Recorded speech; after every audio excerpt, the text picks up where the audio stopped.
It's a Friday, the 27th of November, and this is the Morning Express right here on Starset, channel 500, and also live on Facebook. We are Galaxy Universal Network. We are live in Johannesburg from our Midrand studios. Good morning, South Africa and everyone on the African continent. I am Mbele. And on that note, let us take a look at our 60 minutes rundown of today's headlines, news and updates happening throughout the continent of Africa.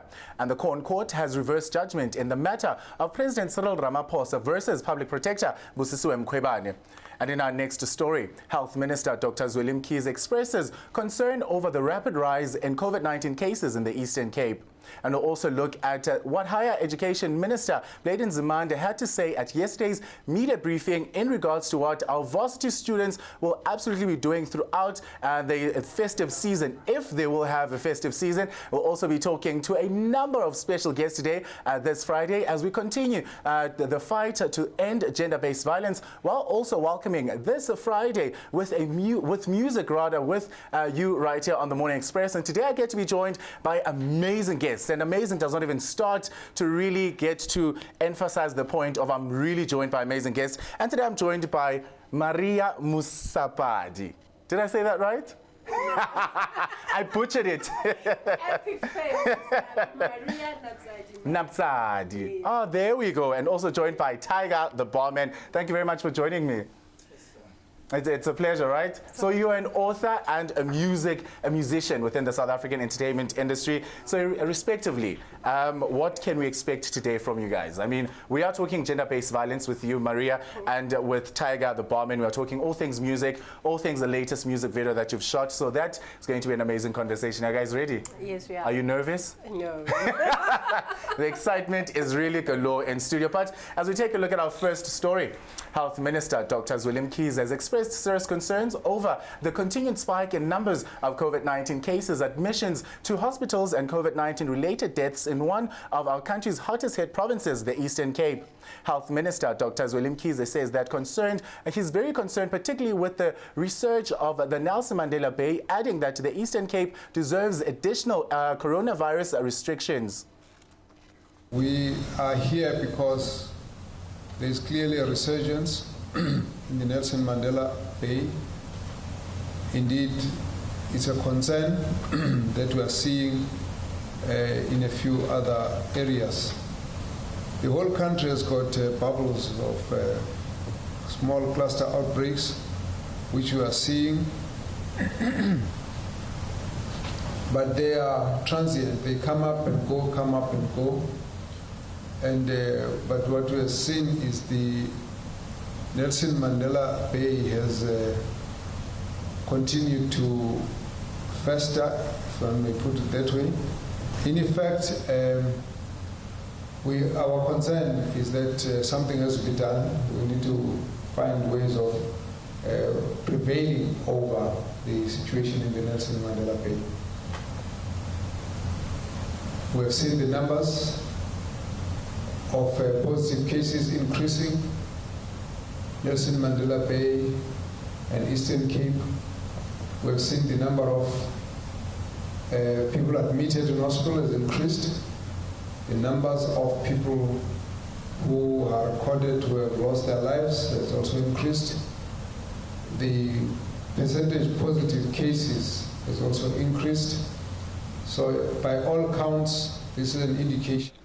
To date, there are now 778,571 cases in the country, with 122,000 being from the Eastern Cape, and which also accounts for close to 16% of the total cases all over the country and 50% of the country's total daily cases load in recent weeks. What we call a differentiated approach in management of hotspots.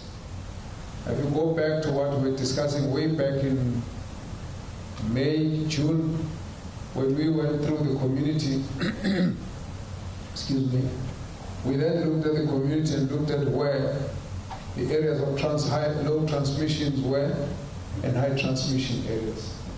In the areas of high transmission, which we call hotspots, we then said that there is a particular package of differentiated approaches we need to look at. In this case, the whole of Nelson Mandela Bay would probably now deserve that there should be additional restrictions considered. We will be therefore going through and consulting just to indicate what things we believe are going to be important. But certainly, we are going to get a report, and I'm looking forward to that, from our environmental health team, who must tell us the ones, businesses, centers, service centers where there is no compliance with the containment measures, and in that regard, we'll have to look at what additional restrictions are needed in that particular area. I think that when you've got the numbers as they are now, we need to start restricting the hours of movement, particularly late hours of movement and hours of... And taking a look at our next story, Sports, Arts and Culture Minister NAPJADI says that the COVID-19 crisis has reminded us that as humans of the important relationship between us and nature, as well as the ecosystem in South Africa. NAPJADI made these utterances while delivering the keynote address at the celebration of the 20th anniversary of Freedom Park, an international heritage site which houses a museum and memorial dedicated to telling the story of our heroes and heroines. The host itself on humanity globally. And this imposition of this pandemic reminds all of us. Actually, it is a constant reminder that the relationship between humanity and nature, at one point it's harmonious, but it's not always harmonious. At West, it releases such disasters as earthquakes, as pandemics like we are experiencing now. What then says is that humankind should be able to organize itself to face such disasters. And that's at the core of the theory of organization, that it's through organization that we'll be able to respond properly to this challenge. And we are seeing organization global. People are doing everything to organize themselves so that we are able to conquer this pandemic. We have no choice but to continue to ensure that we save lives. And we see this week, these past 2 weeks, 2 to 3 weeks, the resurgence of the infections, especially in one of our provinces, Eastern Cape and Western Cape. What it means is that it can still happen anywhere else in the country. So we need to save lives, protect ourselves, ensure that we wash our hands continuously, or sanitize them. We observe the social distancing or physical. And our special feature for the day has arrived, and it's not just one, but two. I'm also joined by Tiger, the barman, sitting on my far left, and right here on my right, I'm joined by Maria NAPJADI. How do you do? I'm good. I'm fantastic. Well, you're an author, and I get the privilege of holding probably one of the best-selling books in South Africa at this point. Yes. It's very, very interesting. But let's get right into it. Our conversation is really centered around COVID-19, centered around gender-based violence, all things happening with women at this point, being our second pandemic in South Africa at this point. Take me through the book and who you are as a person. Okay. The book is titled Mosaic Yangu. Swahili, it means my mosaic because it entails a number of shattered pieces of my life, which at the end were brought together by love to change other people. Interesting. Yes. But I think it's such a beautiful one to know that it's written from a perspective of really telling a story and saying that speak out. You woman, you man, speak out. It's time that it's not only those that are speaking out on our behalf, but even you, the victim, you can speak out. Where does this this core root of you as a victim speaking out stem from your story? Throughout my life experiences, I've learned that the silence of the people who sees crimes being committed is actually the fuel that energizes criminals to continue doing their crimes. And the silence of the people who have, like someone like me, who have went through the traumas and have come out of the other side, still healing, because healing is a journey. Yes. Me speaking out enables someone next to me to say, okay, if Maria can speak, if this has happened to her and that's the person that she is today, it means healing is possible for me. Because the moment you are able to put a face to someone that has conquered the monster that you're facing now, that gives you energy. It makes victory look attainable, you know. So that's why I decided to share my story, because people seldom share their journey. They share their destination with you, and they never tell you, like a business person will never tell you that they have had their cars repossessed, they've slept hungry.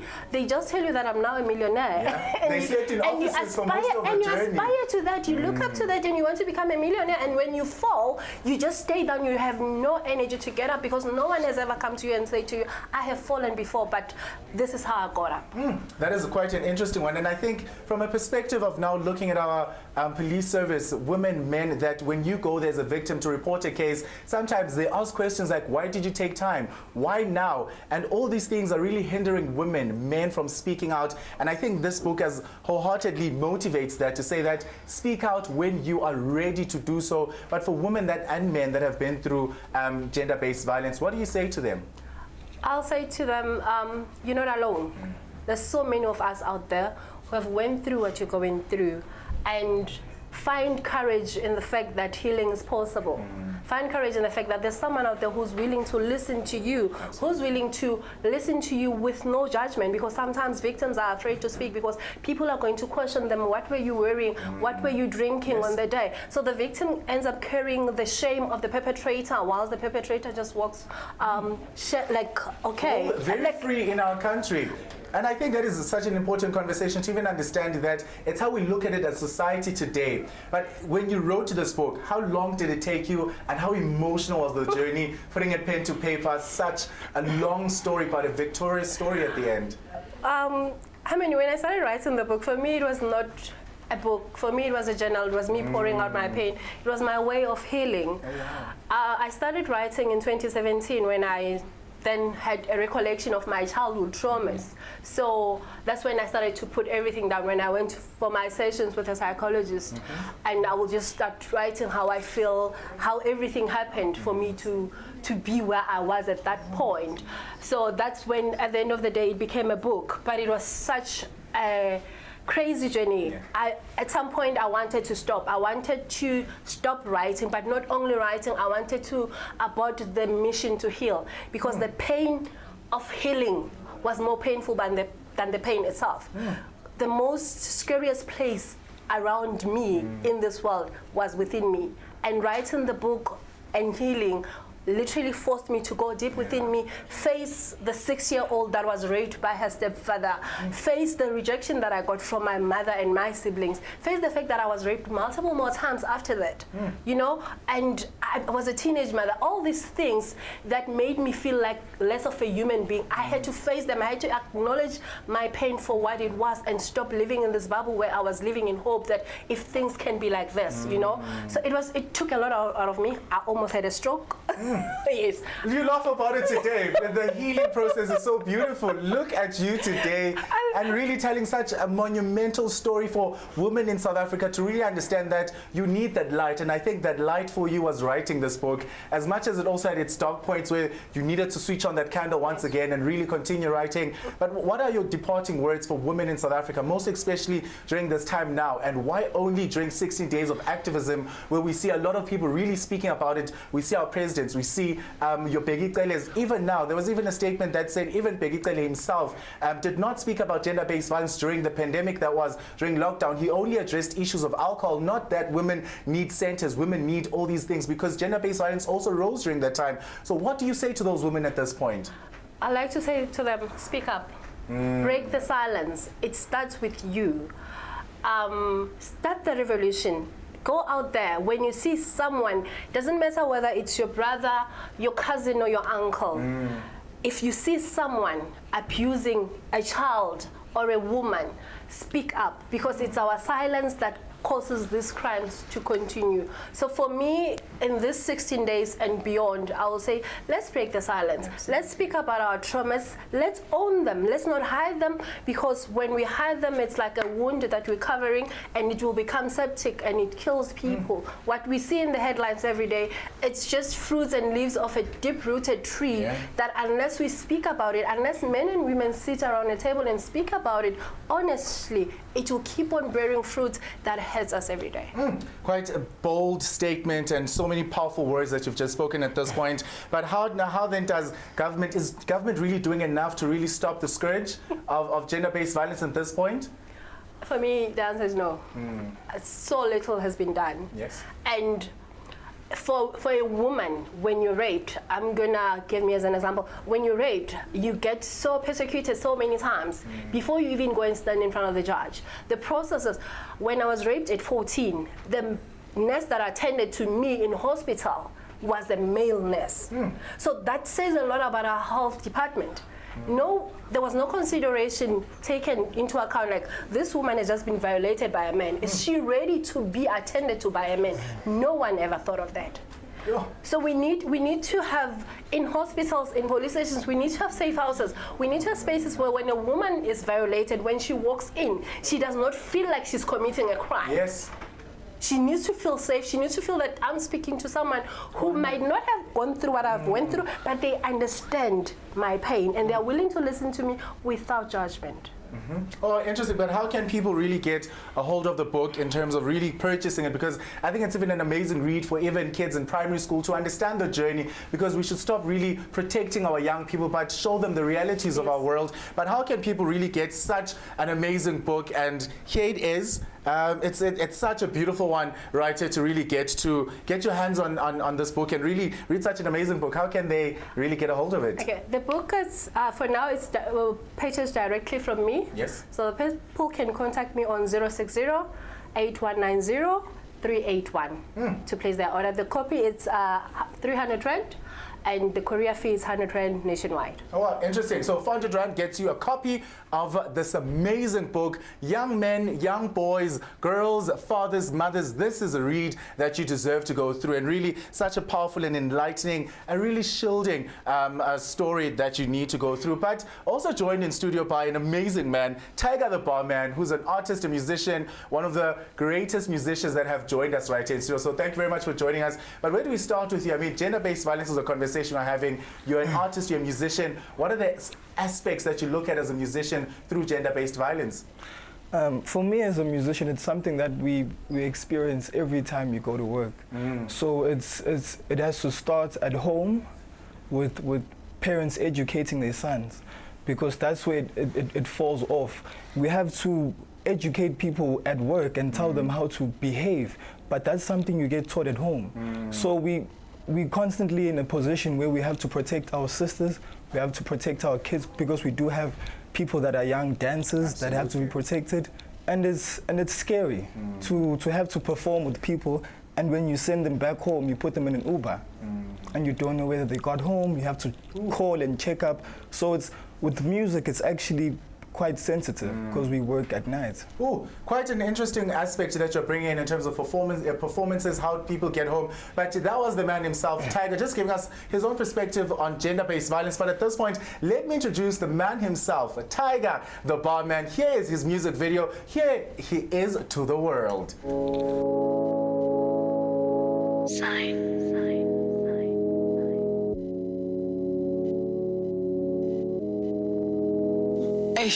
Where sweetie, where lavo. Where sweetie, where lavo. Where sweetie, where lavo. Where sweetie, where lavo. Don't you say the volume love? Where sweetie, where lavo. Get my sins and lose. Where sweetie, where lavo. Get my sins and lose. Where sweetie, where lavo. Get my sins and lose. Where sweetie, where lavo. Get my sins and lose. Papitizele maring, sadlula ngekusheshe sasalusa nabashana lenambe yabantu abasha baphakamisa inguthi thina siphuze kuze kusungabuza nomamazi we sweet sea we love ngeke basenze lutho ngeke basenze lutho laba bayasabisa ma bafike enkundleni bephethe ugonisa babuka siphethe nentshiza ngala wavuka umlilo ngala kwaqhuma isililo ngala ntwana zami ziyaza ningaphela umoya sani le game idinga istamina sani ungazodlala lana we sweet sea we love ngeke basenze lutho ngeke basenze lutho ngeke bazuze lutho laba basidlela umona baby hakunalutho eish we sweet sea we love ngeke basenze lutho we sweet sea we love ngeke basenze lutho we sweet sea we love ngeke basenze lutho we sweet sea we love ngeke basenze lutho we sweet sea we love ngeke basenze lutho we sweet sea we love ngeke basenze lutho we sweet sea we love ngeke basenze lutho And that was the music video brought to you by Tiger, the barman, and I think it's such a beautiful one. The energy, the colorful that it's bringing in, it's very vibrant. It exudes that kind of artist that you are, really a pioneer in the making already, but it's only dropping today. So this is an exclusive for me and the team right at Galaxy Universal Network. Yeah, it is an exclusive.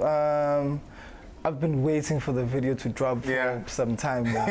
So it really shows how much talent Durban has. Absolutely. Because there's a lot of talented people that do music in Durban, but they rarely get an opportunity to showcase their music videos, to have their music videos played on the right platforms. So it's an amazing opportunity to have my music video played here today. So thank you so much. Oh man, it's a privilege. Trust me, we are honored to be playing your music video and the music that you have in store for us. But speaking about Durban, we all know Durban to be an amapiano, iqom. That's what it's dominating that side. But you yourself as an artist, what kind of music do you give to South Africa? As much as the music video has detailed that, but in terms of genre, in terms of aesthetics of the music, what can we expect? It's a lot of hip-hop, which is in my mother tongue, in isiZulu. So it's a lot of hip-hop and Afro-pop music that I do. Wow. Yes. Oh wow. So I think, manje, moving on forward, the next collabos, your next projects that are coming out, aside from the music video dropping for today, what can we expect? Well, what people can expect is more music. Because me shooting this music video, I've been looking for my single for some time now. And once I knew that this was a single, I knew I had to shoot a music video. I knew I had to do something for it. So what people can expect is more music next year. But for now, I think people should just, go get the music video, go stream the music video. Please like and share, and just leave the comments, man. Share with your family, your friends, everybody that you might know. But I think just in closing, what inspires your music? And I think as much as it's in isiZulu, our mother tongues, and it's promoting Africanness, like Ubuntu within our people in South Africa, knowing Guti hip-hop is such a very westernized genre of music in South Africa, but you bring it as a young person saying that let's now really do it in our mother tongues and really prosper within that. And what can really we expect in the near future, even with the aesthetics of the music? Okay, to answer your first question, what inspires me to do music, first of all, is to show people that if you have a dream and if you believe in yourself and if you're disciplined, you can get anywhere in life. But it all starts with you taking yourself seriously first. You need to be a disciplined individual. You need to know what you want. You need to show it in terms of your approach with other people. So I think what inspires everything I do, it's everything I go through. It's the messages that people wish to say to other people, but for me it's easier to communicate what I have to communicate through my music. Oh wow, interesting. But top 3 artists in closing, which top 3 artists on the African continent in South Africa would you like to work with? At the top of my head. Top of your head. Ricky Rick. Absolutely. KO. Oh wow. Musoholic. I've worked with Musoholic, but I know I'm still going to do so much more with him. Oh, so those are my top 3. Sure, South Africa. I guess you are now really experiencing and getting to hear from the man himself, Tiger, the barman, who's really giving us perspective about everything that is happening within his music career. But thank you very much for joining me right here in studio. It has been an absolute amazing conversation that we had. So from myself to the both of you, thank you guys very much. Thank you so much. Thank you very much. So allow South Africa to take a quick breather. We'll be back with more news from the top of the hour.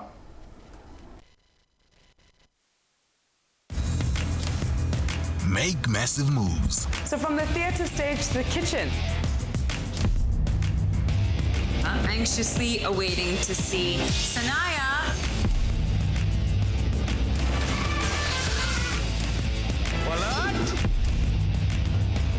What else is this if not love?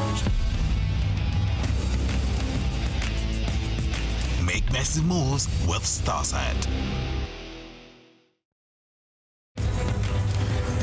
Make massive moves.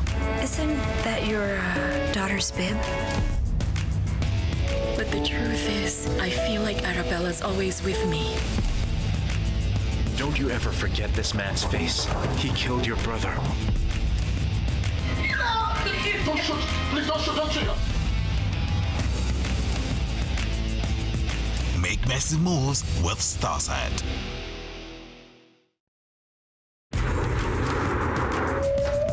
Make massive moves. The space race has already started. Russia had got the first object into space. The coast is as wild today as it was when Europeans settled the continent. Enormous beasts with enormous thirst. The teens are primed and ready. They got the first animal into space, and they got the first person. Time to see what the boys can do. Make massive moves with Starside. Make massive moves. So you're the best fighter in China. Give me the Emperor's sword, and I'll spare your life. Shisha sector's gone too far.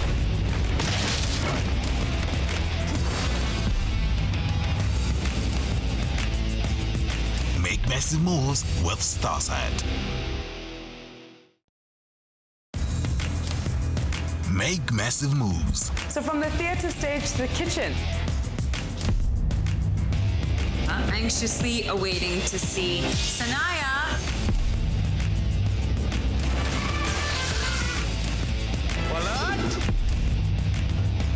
What else is this if not love?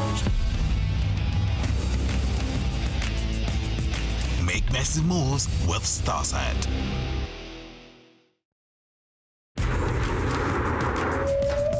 Make massive moves. The space race has already started. Russia had got the first object into space. The coast is as wild today as it was when Europeans settled the continent. Enormous beasts with enormous thirst. The teens are primed and ready. They got the first animal into space, and they got the first person. Time to see what the boys can do. Make massive moves with Starside.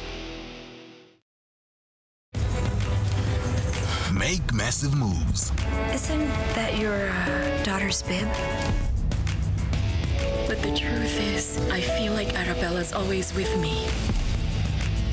Don't you ever forget this man's face. He killed your brother. Don't shoot! Please don't shoot! Don't shoot! Make massive moves with Starside. And welcome back from the ad break. You're still watching a Morning Express right here on Galaxy Universal Network, because we bring you all the latest news on the top of the hour right here on the Morning Express. And I am Mbele. Welcome back. And I'm also joined by a powerful, amazing guest in studio. And we'll get right into that in a bit. But as we take a look at our story, the Constitutional Court has reversed judgment in the Public Protector versus President Cyril Ramaphosa's case. And Busisiwe Mkhwebane has defended her decision to investigate the CR17 campaign funding, a decision she would appeal within the High Court. And the High Court sets aside her report and decision to investigate money laundering in Ramaphosa's 2017 ANC campaign in March.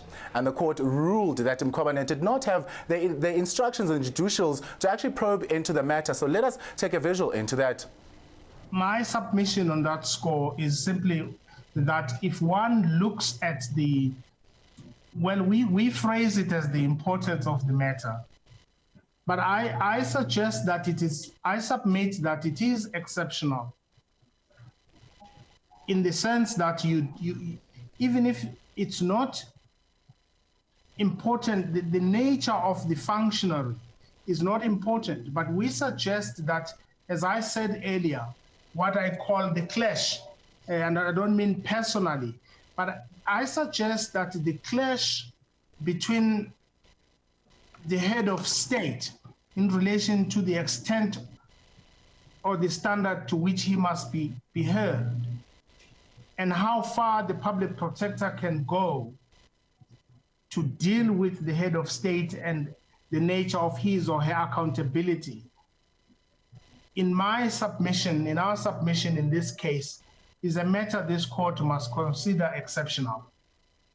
It may not be exceptional all the time that a case between the PP and the president are exceptional. I'm not. And however, this was dismissed by her lawyer, who said that the court was wrong in doing the citation that was through Busisiwe Mkhwebane. I hope not. I hope it was inadvertent. I hope it was just careless. But it cannot be that the highest organs of state in this court can threaten adverse costs awards and then at the last moment retract from them without any explanation or apology. And we would ask the court, obviously not to award costs against us because none is sought, but to make clear that organs of state should think carefully before they engage in that, and certainly it should not act in a way that it's somehow a threat or somehow a sword of Damocles hanging over the heads of litigants. So for all of those reasons, Chief Justice, we ask that our application for leave to appeal is upheld, and we ask that the constitutional challenge is upheld with costs, including the costs of due counsel. But if the court is against us on either of those, then there should be no orders to costs and it should be dismissed. And at the very least, we say, the court should make clear that it does not endorse or declines to consider whether to endorse the propositions at paragraph 112 to 128 of the High Court judgment and at 194.1 of the High Court judgment about the interpretation of the Ethics Code. Because if it's going to endorse those, then it has to decide our constitutional challenge with respect. It can't have it both ways. Chief Justice, members of the court, those are our submissions. Thank you, Mr. Bartlander. Judgment is... And taking a look at our next story. Higher Education Minister Blade Nzimande has revealed that academic year for universities is expected to start in March next year, as well as only 10 universities are rather set to complete the 2020 academic year in December. And Nzimande also announced on Tuesday during a media briefing that he also has written to the universities with proposed CPI-linked fees increased for 4.7% on institutions and 6.7% rather on the accommodation that university students use. Accommodation providers to work within this national referring to earlier on the issue of the gadgets that we are going to be issuing them in the new academic year, because that also helps us coincidentally to have some resources for this transition into finishing the 2020 academic year in 2021. Institutions are busy considering the issue of residential free rebates following the non-occupation of some residences by students over a period of time. Universities will directly engage affected students in this regard. That's why we always urge stakeholders. A lot of work lies at institutional level, and we encourage engagement at that level. On another related but equally important matter, we've also been working towards a policy framework for regulating university fees.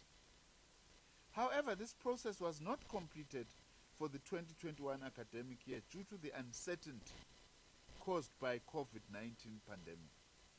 We have therefore proposed a further fee compact or agreement with public universities, continuing what has been in place for the past few years.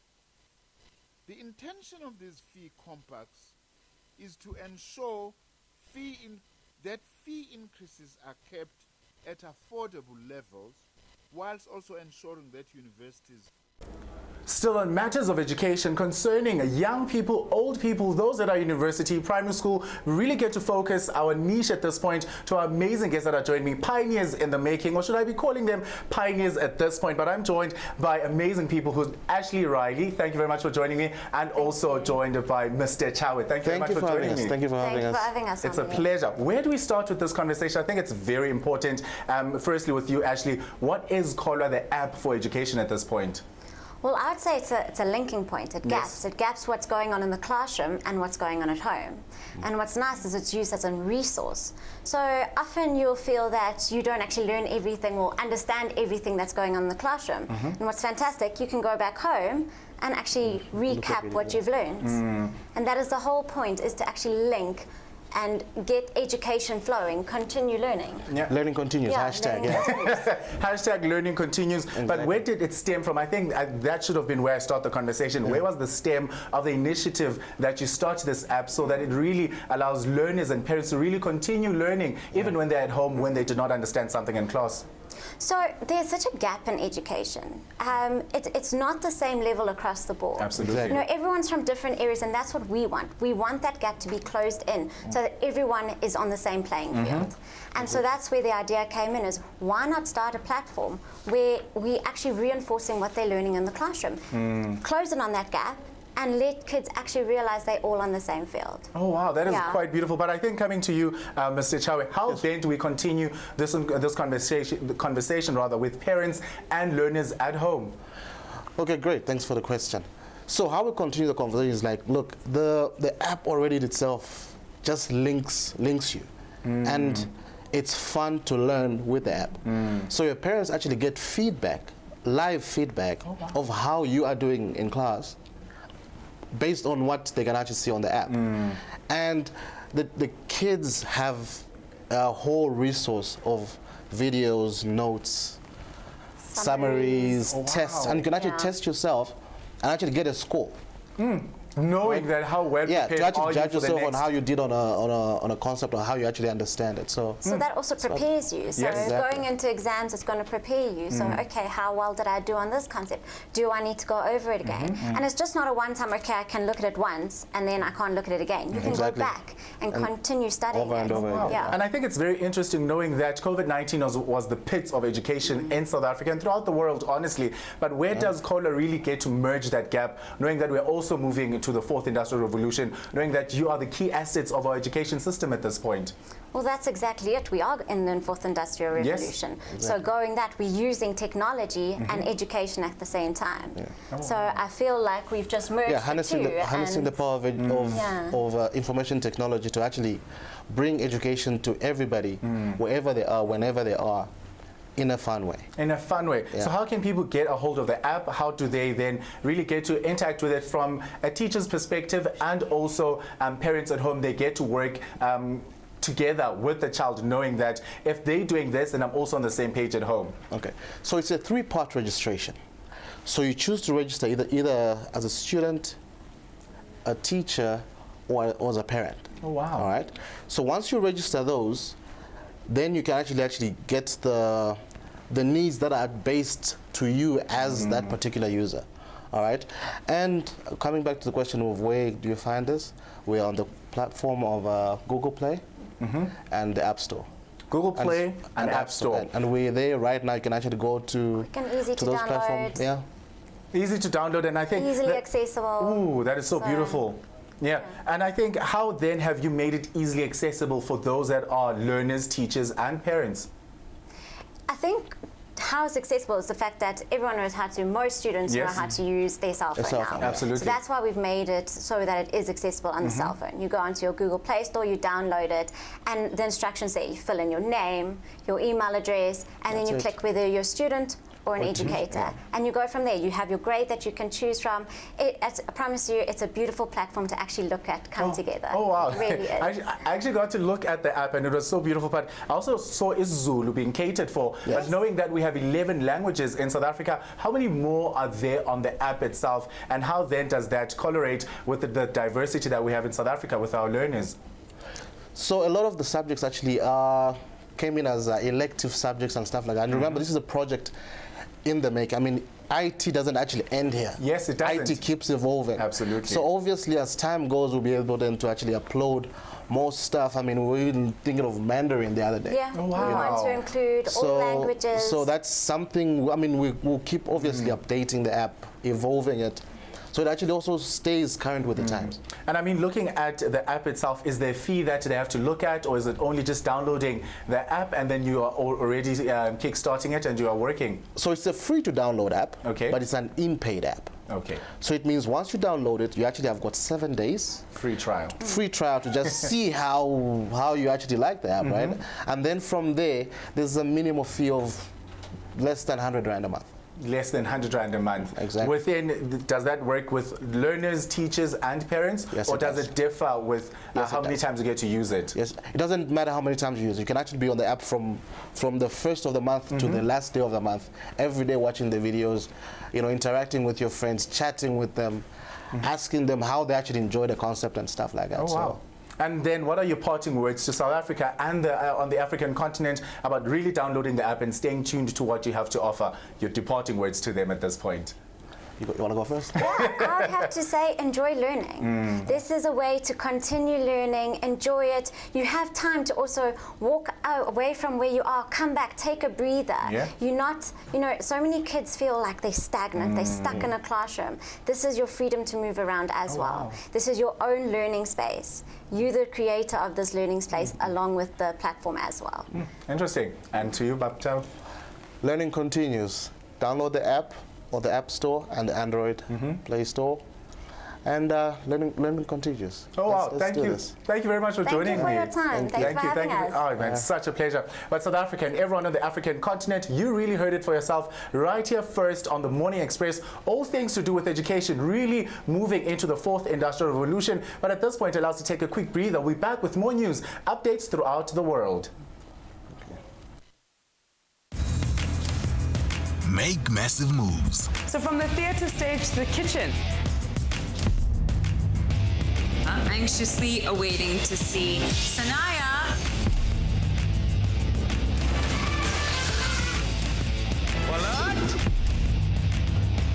What else is this if not love? Make massive moves with Starsat. Make massive moves. Isn't that your daughter's bib? But the truth is, I feel like Arabella's always with me. Don't you ever forget this man's face. He killed your brother. Don't shoot! Please don't shoot! Don't shoot! Make massive moves with Starsat.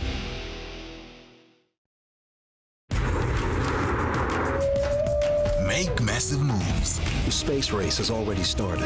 Russia had got the first object into space. The coast is as wild today as it was when Europeans settled the continent. Enormous beasts with enormous thirst. The teams are primed and ready. They got the first animal into space, and they got the first person. Time to see what the boys can do.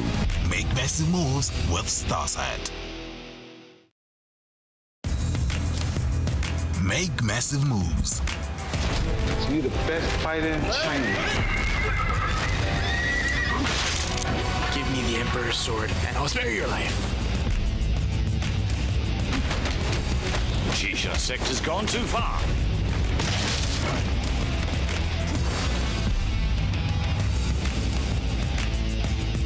Make massive moves with Starsat. Make massive moves. So from the theatre stage to the kitchen. Anxiously awaiting to see Sanaya.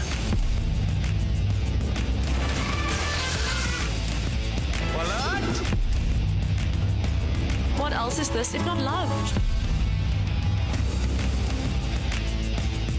Make massive moves with Starsat.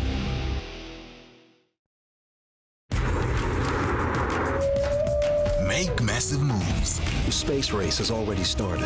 Russia had got the first object into space. The coast is as wild today as it was when Europeans settled the continent. Enormous beasts with enormous thirst. The teams are primed and ready. They got the first animal into space, and they got the first person. Time to see what the boys can do. Make massive moves with StarSat. Make massive moves. Isn't that your daughter's bib? But the truth is, I feel like Arabella's always with me. Don't you ever forget this man's face. He killed your brother. Don't shoot! Please don't shoot! Don't shoot! Make massive moves with StarSat.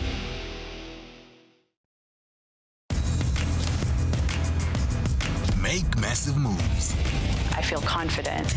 I feel like I can take on the world. So you're telling a story through your clothes. Such a professional, you wouldn't even know. Criticism is one of my biggest motivations. Darling, you want to be a model? Like, oh my God. I'm glistening. The fashion industry needs people with beautiful faces. I would pay thousands of dollars for that look. Make massive moves. And welcome back from the ad break as we continue to give you all the latest news, updates, everything happening in South Africa and throughout the world. The Pretoria Specialized Commercial Crimes Court postponed the Busasa Operations 1.8 billion fraud and corruption case to 18th February 2021 to allow the defense more time to study the docket. Can you tell us why the case was postponed? So the matter was postponed to the 18th of February to allow the defense further time to familiarize themselves with the docket and the evidence that we've submitted to them, and then when we return, hopefully settle. Angelo Agrizzi is one person that did not appear today of the four. Three of the others did actually appear. We were also made known or told by the Specialized Crimes Court that a warrant of arrest has actually been issued against him. However, the attorney and his advocate representing him submitted to the Specialized Crimes Court a medical certificate proving that he has been unwell and is still unwell, is currently in ICU. However, we know that at the next sitting, if he does appear, he'll then have to respond as to why exactly he wasn't available, and then the warrant of arrest. And taking a look at our next story.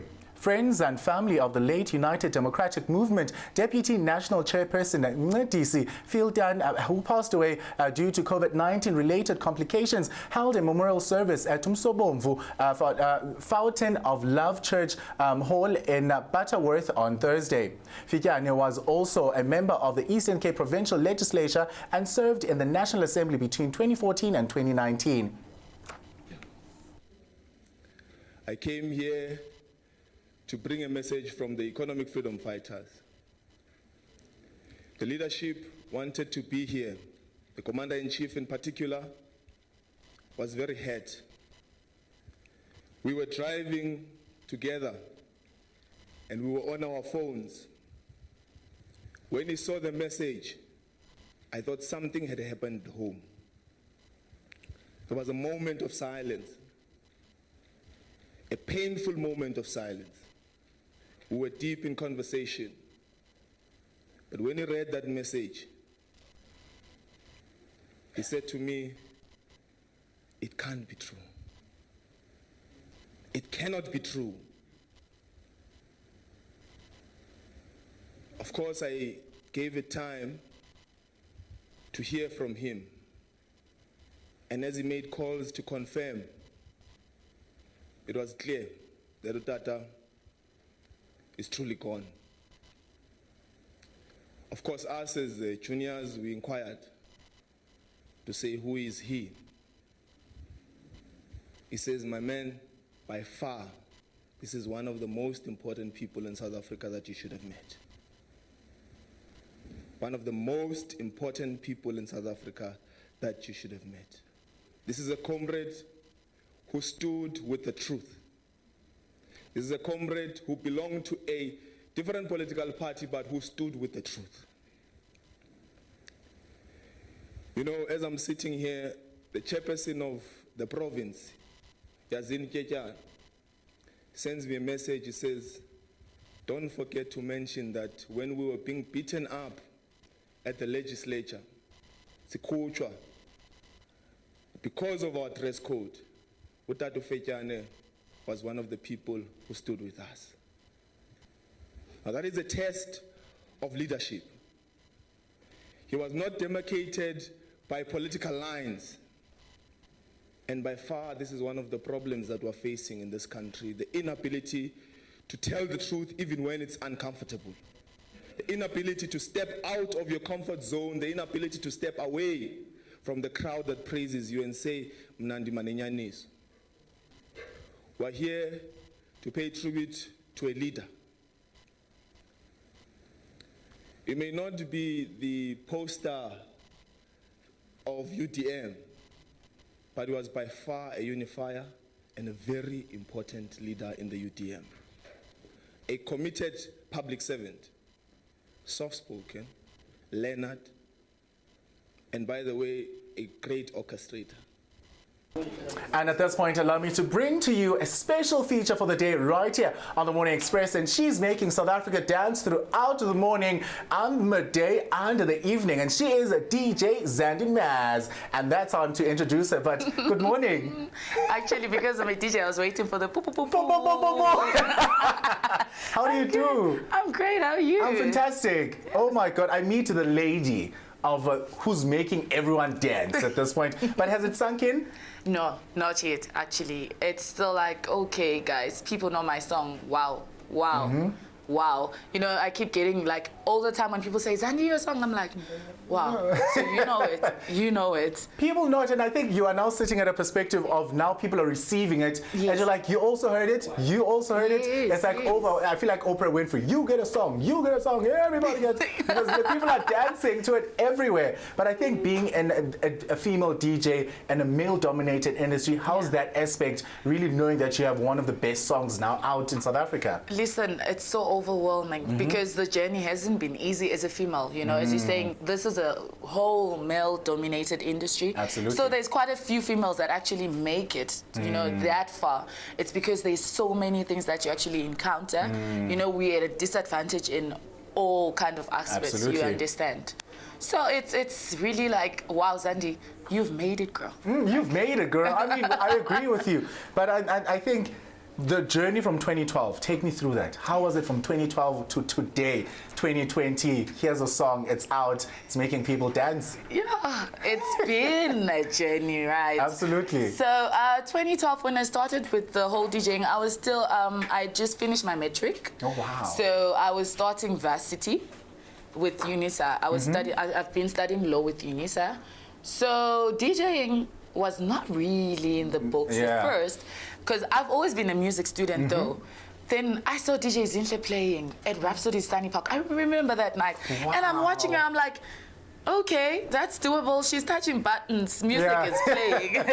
It's easy, it's not even heavy duty.